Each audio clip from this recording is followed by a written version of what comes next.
Hi, this is Mass Rundown. We're going to be continuing on with our Top Tuesdays with number 95, the review of The Sweet Smell of Success.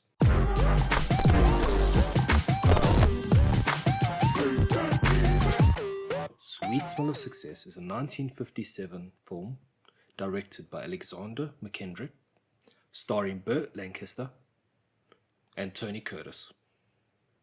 Let's set the mood for this one. The Sweet Smell of Success follows Sidney Falco, played by Tony Curtis, a sleazy PR man trying to rise up in the media world. He tries to maneuver around and is maneuvered by J.J. Hunsecker, who is played by Burt Lancaster. J.J. is a writer for a tabloid. He's very well respected. Basically, his column makes and breaks people. So we start off the movie where J.J. is no longer taking Sidney's phone calls. He's not putting his clients into his column anymore. He seems to almost be distancing himself from Sidney. Sidney was tasked by JJ to break up the relationship between JJ's sister and her boyfriend, and he didn't do it, which led to them falling out, which led to him no longer wanting to publish his stuff. And basically, the movie just follows Sidney as he tries to get back into the good graces of JJ and move beyond his station, because he's very much the man on the street. We see this early on, even in the title credits. JJ's name is everywhere. It's big, it's bold, and Sidney's on the street. He has to buy a newspaper to quickly find out what's happening, to see what's in the newspaper. So he's very much on the streets. He's not calling the shots. He's basically at the mercy of whatever happens above him. That really isn't to say he's a good guy or a guy you immediately take a liking to.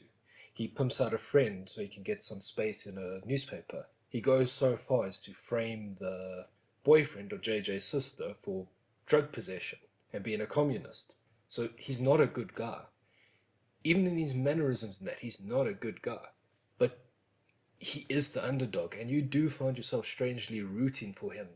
You want him to get that sweet smell of success.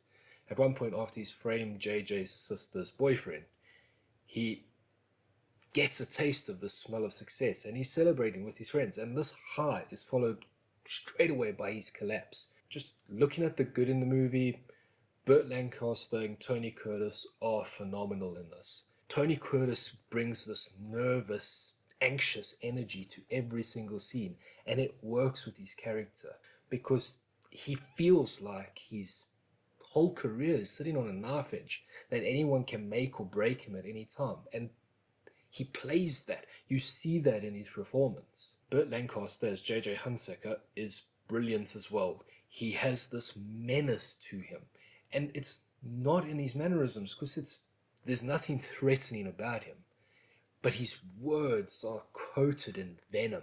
You also get the feeling that he's never really looking at anybody. He's looking through people. He's looking at how he can make people, how he can break them. He knows he has the power of the people behind him. What he writes is gospel, and he uses that power.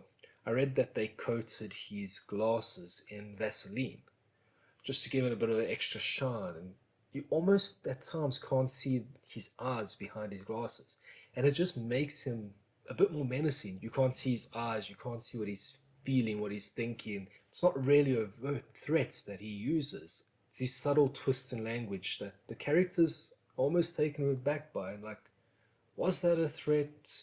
Even one of the senators remarked, why does it always sound like you're threatening people? Also, directing was great, but special mention must be made of the cinematography. James Wan Howe was in very high demand at that stage, and you can see why. Manhattan comes alive. The cinematography is so good, it almost feels like Manhattan becomes an additional character. You get that feeling that there's so many highs to reach. And then this is further built on by the score. I mean, we've got this amazing jazz that's in the background that's just phenomenal and fits in so well.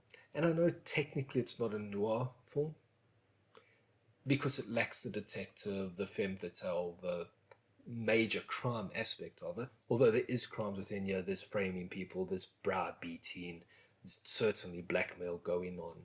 But it's not that detective crime movie that you would associate noir with. It does have the fatalism and cynicism that you'd expect from it. And just the overall style fits into the noir category so well. And special mention has to be made of the script writing in this. It is witty and every line is layered. I found myself constantly smirking at what people were saying. My favorite line by far is this one. I'd hate to take a bite of you. You're a cookie full of arsenic.